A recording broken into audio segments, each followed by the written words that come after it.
Un matón escolar ataca a una niña negra. Hasta que ella llama a su padre, el general más letal. Mi sueño es llegar a los 1000 suscriptores este mes. Suscríbete y cuéntame desde dónde la estás escuchando. Gracias por ser parte de este camino. Capítulo 1. Días grises en la escuela. Era una mañana como cualquier otra en la secundaria Juan de la Cruz, donde los pasillos olían a sudor y marcadores viejos. Amara, una niña negra de 12 años con trenzas impecables y unos ojos tan grandes como su corazón, caminaba cabizbaja entre los casilleros. Sabía que la hora del recreo no sería un descanso, sino otra batalla silenciosa. En su mochila llevaba libros, cuadernos y una carga invisible de miedo. Cada día en esa escuela era un campo minado, y ella debía cruzarlo sin perder su dignidad. Amara no entendía por qué la odiaban tanto. Sus notas eran excelentes, siempre decía por favor y gracias, y jamás respondía con groserías. Pero su piel era oscura, su cabello diferente, y su voz dulce a veces temblaba cuando trataba de leer en voz alta. Eso bastaba para que un grupo liderado por Rodrigo, el niño más temido de 8º grado, la convirtiera en blanco de burlas, empujones y amenazas veladas. Nadie intervenía. Los profesores miraban hacia otro lado. Sus compañeros bajaban la cabeza. Y Amara aprendió a caminar sola, aunque le doliera.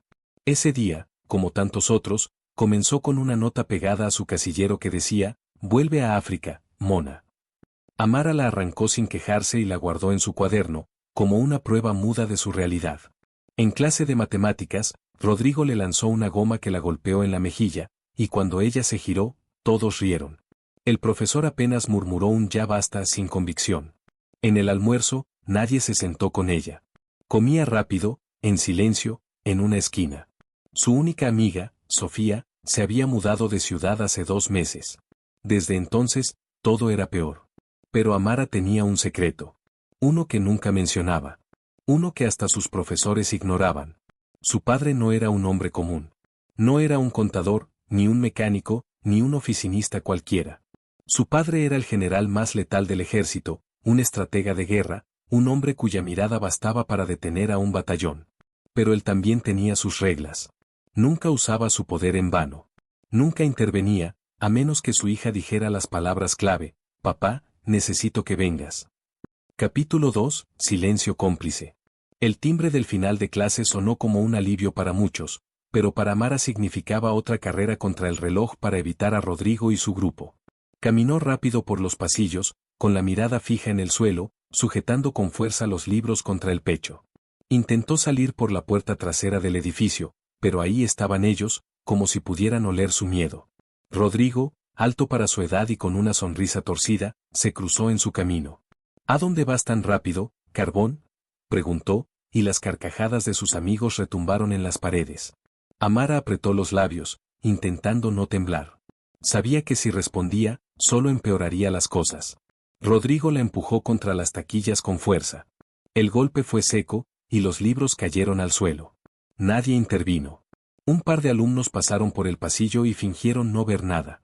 El eco del golpe quedó suspendido por unos segundos, como una súplica muda. «Mírame cuando te hablo», exigió el matón, sujetándola del brazo. Amara alzó los ojos, tragando el llanto. Por dentro, hervía. No entendía por qué nadie decía nada, porque los adultos permitían eso. Una profesora salió de un aula cercana, observó la escena y, en lugar de actuar, volvió a entrar cerrando la puerta. Era como si el dolor de una niña negra no tuviera importancia en ese lugar. Después del incidente, Amara pasó el resto del día en la enfermería con un hematoma en el hombro. La enfermera, sin mucho interés, le colocó hielo y le preguntó si quería llamar a su madre. Amara negó con la cabeza. Su madre era enfermera de guerra, igual de fuerte que su padre, pero estaba en misión humanitaria en otro país. No podía cargarla con más preocupaciones. En su cuaderno, garabateó palabras que no quería olvidar. Lo peor no es el golpe, es que nadie hace nada. Esa noche, cenó en silencio. Su padre no preguntó nada de inmediato, pero la observó con sus ojos entrenados. Vio el moretón, notó la rigidez en sus movimientos y supo que algo había cruzado un límite. Cuando terminó de lavar los platos, Amara se sentó frente a él en la sala, con las manos entrelazadas. El general Adama tenía la espalda recta incluso cuando descansaba. Su aura imponía respeto sin necesidad de uniforme. Ella lo miró a los ojos y dijo, con voz firme, «Papá, necesito que vengas. No hubo más explicaciones. No eran necesarias. Adama asintió lentamente, se levantó y caminó hacia su habitación. Abrió un baúl que solo usaba en casos especiales. Dentro, descansaban sus medallas, sus documentos de guerra, y una carpeta con el escudo del ejército. Aquella noche, el general no durmió. Planeaba una operación distinta, una sin armas ni soldados, pero donde la disciplina, el honor y la justicia serían sus únicas armas. Capítulo 3. El despertar del león. A la mañana siguiente, la escuela Juan de la Cruz recibió una visita inesperada. A las 7 en punto, un auto negro, de vidrios oscuros y matrícula oficial, se estacionó frente a la entrada principal. Del vehículo descendió el general Adama, vestido con una camisa de lino impecablemente planchada, gafas oscuras y una serenidad que helaba la sangre. Su porte no dejaba dudas, era un hombre acostumbrado a liderar tropas, a tomar decisiones bajo fuego, a imponer orden en el caos. Pero esa mañana, su misión era personal. Entró por la recepción con pasos medidos, sin levantar la voz. Se dirigió directamente al despacho de la directora. «Quiero hablar con usted sobre el acoso que mi hija ha sufrido durante meses en esta institución», dijo, con una voz que no aceptaba excusas. La directora, una mujer de mediana edad con un peinado rígido y una sonrisa tensa, lo recibió con un gesto automático. Intentó minimizar la situación, murmurando frases como «son cosas de niños», «a veces los chicos se pasan» o «la diversidad puede ser difícil de gestionar». Pero Adama no se dejó engañar. Sacó del portafolio una carpeta con fotografías de los moretones de Amara, copias de las notas racistas, y un informe médico. Luego, encendió una pequeña grabadora sobre la mesa. «A partir de este momento, todo queda registrado», dijo. La directora palideció. No sabía que estaba tratando con un hombre que había testificado en tribunales internacionales, que sabía exactamente cómo operar en un sistema burocrático. El león había despertado, y esta vez rugía por su hija. Mientras tanto, Amara caminaba por los pasillos de la escuela con la cabeza un poco más alta. No sabía exactamente qué planeaba su padre, pero por primera vez sentía que alguien poderoso estaba de su lado. Al llegar al aula, notó el murmullo entre los alumnos. Rodrigo estaba inquieto, mirando hacia la puerta cada 5 segundos. Alguien había visto al general llegar, y el rumor corría como pólvora: «Hay un militar en la escuela, dicen que es el papá de la negrita». La palabra negrita ya no sonaba tan segura en sus bocas. La presencia invisible de Adama se sentía en cada rincón del edificio. No había levantado la voz, no había empuñado ningún arma, pero el aire estaba cargado, como antes de una tormenta. En la última clase del día, la directora pidió a todos los estudiantes que se reunieran en el auditorio. Amara, al entrar, lo vio. Su padre estaba de pie junto al escenario, esperando, con las manos cruzadas en la espalda. Rodrigo, en la misma fila que ella, tragó saliva con dificultad. La directora subió al estrado, nerviosa, y anunció que se daría una charla especial sobre respeto, derechos humanos y consecuencias legales del acoso escolar. Entonces se dio la palabra al general Adama, quien subió con la calma de quien ha visto la guerra y ha regresado entero. Cuando tomó el micrófono, su voz se proyectó como una lanza: «Mi nombre es Adama. Soy padre de una niña en esta escuela. Y hoy vengo a hablarle sobre honor, dignidad y justicia». Capítulo 4. Honor en voz alta. El auditorio guardó un silencio absoluto mientras el general Adama hablaba. Su voz no necesitaba alzarse para imponerse. Contó cómo su hija había soportado en silencio meses de humillación, cómo las cicatrices invisibles dolían más que cualquier herida física. Habló sobre lo que significa ser diferente, sobre el valor de resistir cada día con la frente en alto. Mencionó a los profesores que no intervinieron, a los alumnos que se burlaron, y al sistema entero que falló. El acoso no es una broma. Es una forma de violencia. Y todo aquel que lo permite, lo perpetúa. Las palabras cayeron como sentencias. Algunos bajaban la mirada. Rodrigo sudaba frío. Nadie se reía esta vez. Entonces, Adama mostró las pruebas, las notas racistas, las fotos de los hematomas, los testimonios que había recogido. Explicó que había presentado una denuncia formal ante la Secretaría de Educación y que la escuela enfrentaría una investigación por negligencia. La directora casi se desmaya. Muchos profesores sabían lo que ocurría y no hicieron nada. Este lugar necesita cambio. Y empieza hoy. Amara lo miraba desde su asiento con los ojos brillantes. Por primera vez en su vida, se sentía vista, protegida, reivindicada. Su padre no solo había venido. Había sacudido los cimientos de una institución dormida. Tras la charla, muchos alumnos se acercaron a Amara. Algunos le pidieron perdón. Otros simplemente la miraban con respeto. Rodrigo fue llamado a la dirección junto a sus padres. La investigación sobre su conducta sería inmediata. Ya no era intocable. El miedo había cambiado de bando. Pero Amara no buscaba venganza. Quería justicia. Y sobre todo, quería paz. El general esperó a su hija en la salida, y cuando ella salió, la abrazó en silencio. No le dijo te lo dije, ni yo lo resolví. Le susurró, tú eres más fuerte que todos ellos. Solo necesitabas saberlo. Esa noche, las redes sociales locales ardían con fotos del general en la escuela, con mensajes de alumnos sorprendidos, con padres alarmados y otros agradecidos. Amara, en su cama, volvió a escribir en su cuaderno. Esta vez no era una nota de dolor, sino una promesa, ya no me callaré más. No por miedo. No por vergüenza. Porque ahora sé quién soy. Y sé quién está conmigo. Capítulo 5. Repercusiones. Las siguientes semanas fueron intensas. El Ministerio de Educación abrió una auditoría completa sobre el manejo de casos de acoso en la escuela Juan de la Cruz. La directora fue suspendida temporalmente. 2 profesores fueron removidos por complicidad pasiva. Los padres de Rodrigo recibieron una citación oficial para sesiones obligatorias de mediación y educación antidiscriminación. Rodrigo mismo fue transferido de clase y obligado a asistir a sesiones con un orientador. Todo el sistema escolar comenzaba a tambalearse ante la presión de una verdad expuesta sin anestesia. La visita del general había dejado huella. Amara fue citada por el consejo estudiantil para compartir su experiencia. Al principio, dudó. No quería ser el centro de atención. Pero luego recordó a otras niñas como ella, que quizás sufrían en silencio. Aceptó. Subió al estrado con las manos temblorosas y la voz baja, pero con cada palabra su fuerza crecía. Contó cómo se sentía invisible, cómo dolía que te miren y no te vean. Cómo resistía por dentro sin mostrarlo por fuera. La sala estaba llena. Nadie se movía. Cuando terminó, hubo un silencio profundo, y luego, aplausos sinceros. En casa, su padre la escuchaba sin intervenir. Sabía que ahora el proceso debía ser de ella. Su rol había sido despertar el respeto y la justicia, pero era Amara quien debía caminar con su propia voz. Ella empezó a recibir cartas de otras escuelas, invitaciones a charlas, mensajes de niños y niñas que la admiraban. Era extraño.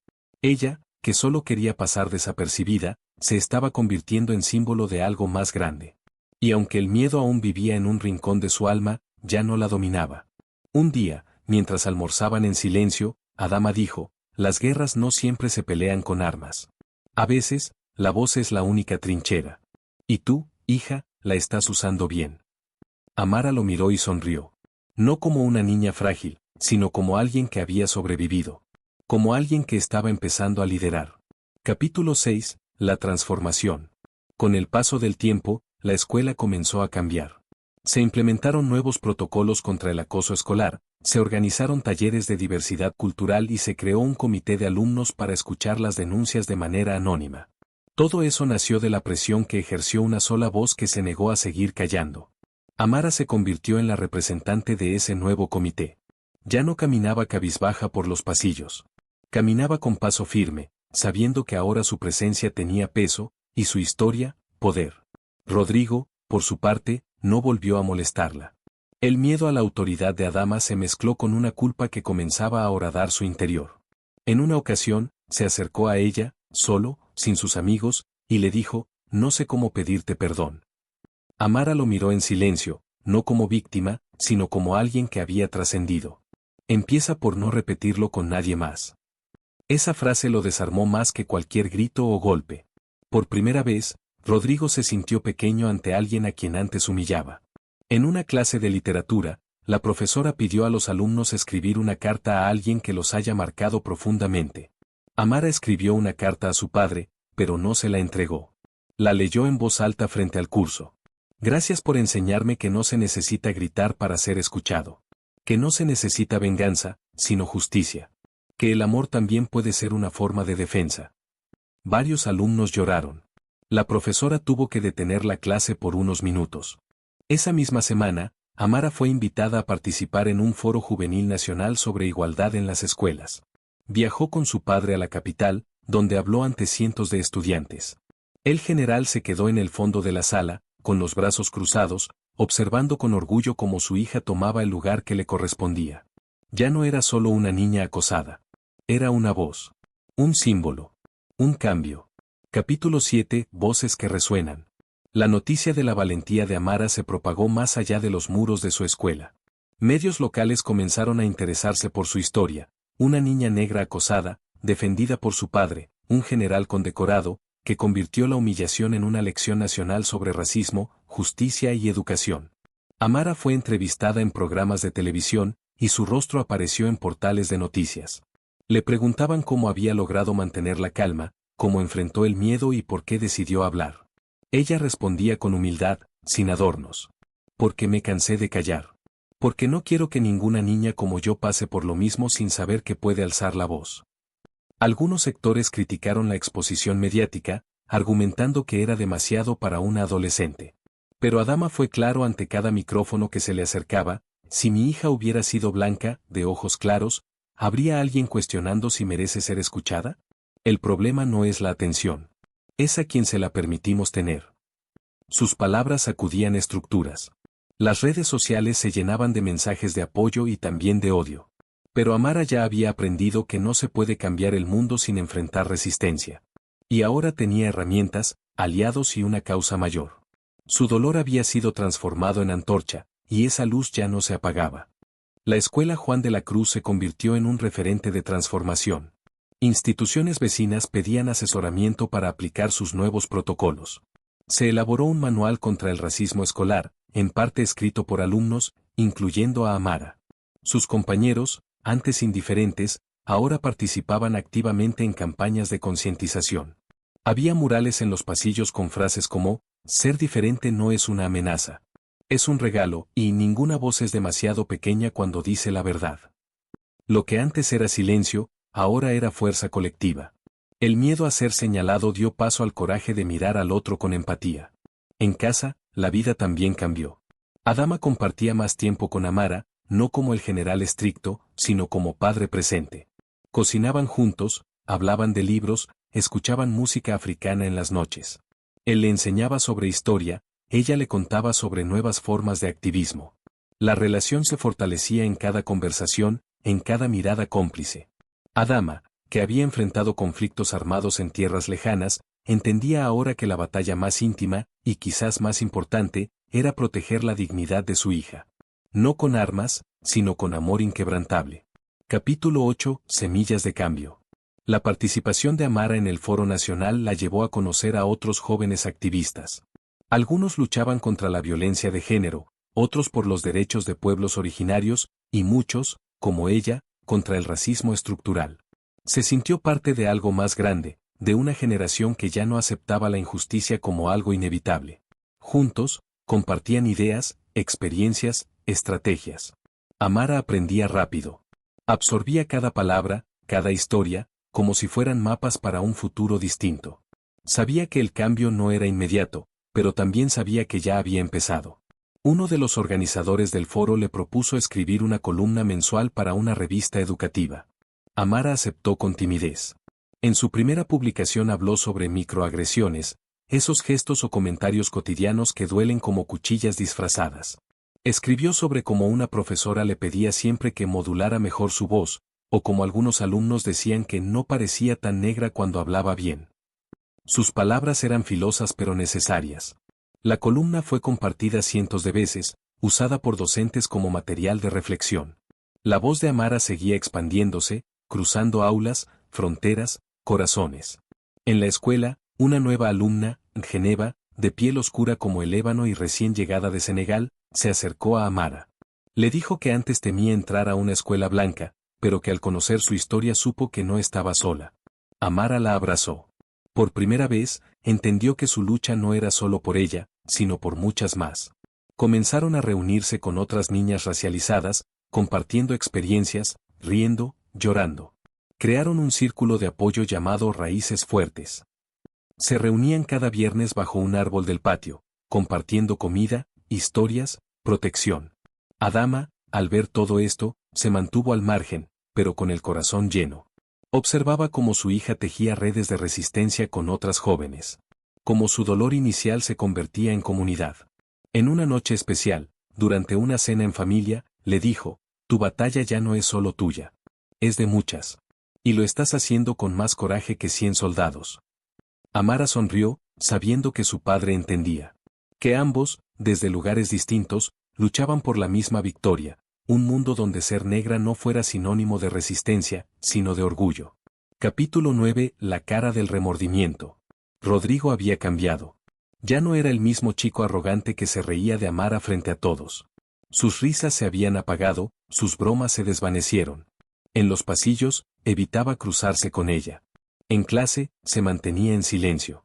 Los compañeros notaban su aislamiento, pero él no se quejaba. Algo en su interior había empezado a quebrarse desde aquella mañana en la que el general Adama se paró frente a la escuela y desnudó con palabras la injusticia. Rodrigo, por primera vez, se había visto como realmente era, un abusador.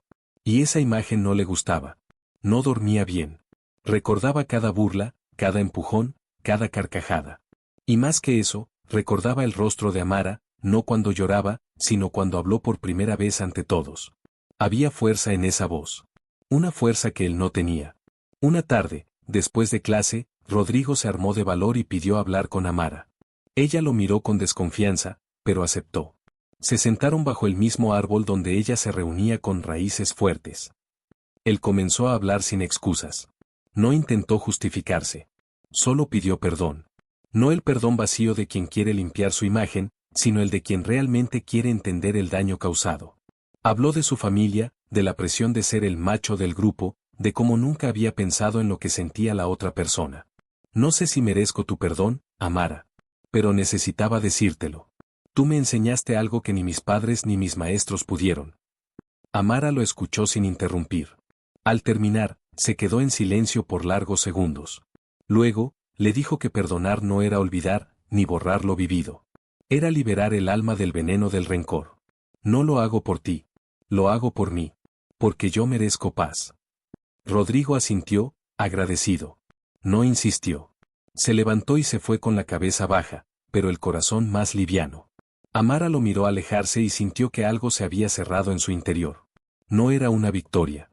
Era una liberación. El ciclo del dolor, por fin, comenzaba a romperse. Esa noche, en casa, Adama escuchó el relato de su hija en silencio. Luego le sirvió una taza de té y dijo, el perdón es también una forma de coraje. Amara asintió. Entendía que, aunque algunos nunca cambiaran, otros sí podían transformarse. Y que su voz, tan golpeada en el pasado, era ahora un instrumento de transformación. Rodrigo no era su amigo, ni lo sería. Pero ya no era su sombra.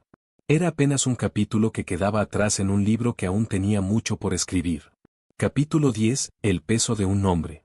Días después, Amara fue invitada a dar una conferencia en la Universidad Nacional. Iba a hablar sobre racismo estructural y experiencias en la educación básica. Tenía solo 14 años, pero su historia, su madurez y su mensaje le habían abierto puertas insospechadas. Adama la acompañó al evento, vestido de civil, mezclado entre los asistentes. El auditorio estaba lleno de jóvenes, profesores, autoridades. Cuando Amara subió al escenario, el silencio fue inmediato. Ella sostuvo el micrófono con firmeza. Su voz, antes temblorosa, ahora era nítida, potente, segura. Comenzó hablando de su nombre.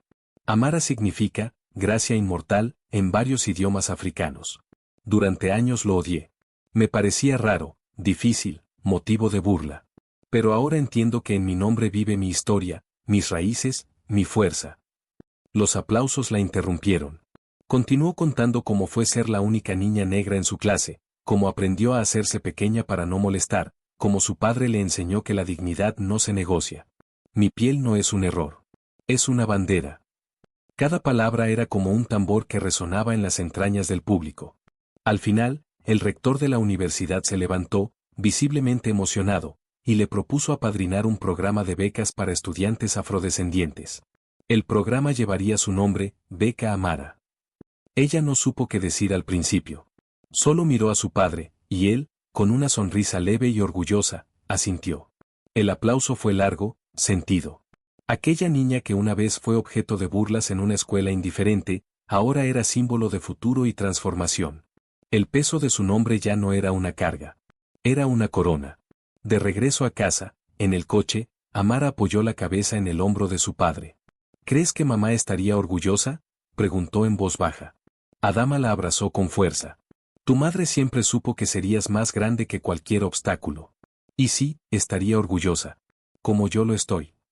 En la ventana, las luces de la ciudad pasaban rápidas, pero en el interior del coche, todo era calma. La guerra interna de Amara había encontrado paz. Su voz, su nombre, su historia, todo había encontrado propósito. Capítulo 11. El legado. Con el paso de los meses, Amara continuó su labor como activista juvenil. Fue reconocida por organizaciones de derechos humanos, invitada a participar en debates y documentales, y recibió menciones honoríficas por su contribución a la lucha contra el racismo. Pero, para ella, lo más importante seguía siendo el círculo que mantenía con sus compañeras en la escuela. Raíces Fuertes había crecido. Ya no eran solo niñas racializadas. Se habían unido chicos indígenas, migrantes, y hasta estudiantes blancos que querían aprender y apoyar. Habían creado un espacio de diálogo verdadero, donde lo diferente no separaba, sino que enriquecía. Amara organizó, junto con sus compañeras, el primer Festival de Voces Invisibles. Durante un día entero, la escuela se llenó de música, poesía, debates y talleres sobre identidad, memoria y diversidad. Fue un evento sin precedentes. Padres, profesores y alumnos participaron activamente. Se leyeron textos escritos por estudiantes que nunca antes se atrevieron a hablar. Se pintó un mural colectivo con los rostros de figuras históricas negras e indígenas. Fue un día de alegría, pero también de justicia simbólica. La directora nueva, mucho más abierta, felicitó a Amara públicamente. Has cambiado esta escuela para siempre. Adama asistió en silencio, desde un rincón, observando el legado de su hija materializarse. Él, que había sido entrenado para combatir enemigos físicos, entendía ahora que las batallas más duras eran aquellas contra la ignorancia, el prejuicio y el silencio cómplice. Cuando terminó el festival, y los últimos estudiantes se retiraban, Adama caminó junto a Amara por el patio. Lo que construiste aquí es más fuerte que cualquier cuartel. Esto sí es revolución. Amara sonrió. Sabía que esas palabras, viniendo de su padre, eran la más alta condecoración. Esa noche, colgó en su cuarto una fotografía del mural con la frase que ella misma había escrito: nuestros nombres cuentan historias. Nuestras voces escriben futuro. Lo miró largo rato antes de dormir.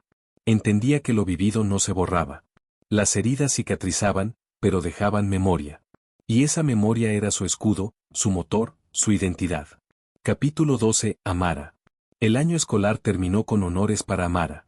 Fue elegida por votación unánime como la estudiante más influyente del ciclo.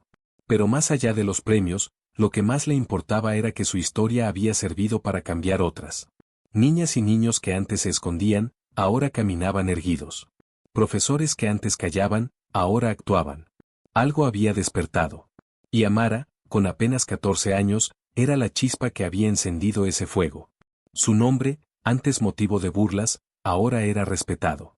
Y su presencia, una inspiración. En una ceremonia especial, se le entregó una medalla por contribución cívica. Subió al estrado, con su padre a un lado, y dedicó el premio a todas las niñas que aún sufrían en silencio. Yo no soy una heroína. Solo soy una niña que se cansó de tener miedo. Las palabras emocionaron a todos. Adama, con lágrimas contenidas, la abrazó frente a todos. La imagen fue portada de varios medios al día siguiente. Pero para Amara, lo más importante fue la carta que recibió esa noche, escrita por una niña de otra ciudad. Gracias por enseñarme que no estoy sola. Quiero ser como tú. En casa, Amara colgó la medalla junto a sus libros. Luego se sentó a escribir.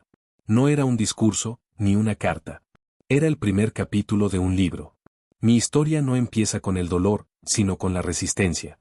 Soy Amara, hija del general Adama, y nieta de mujeres que sobrevivieron a silencios largos. Esta es mi voz. Y ya no se calla.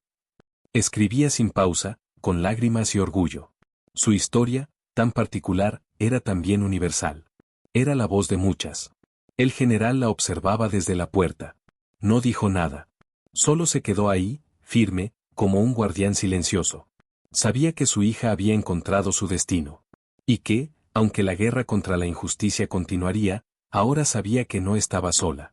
Porque mientras haya una Amara dispuesta a hablar, el mundo siempre tendrá una oportunidad de ser mejor.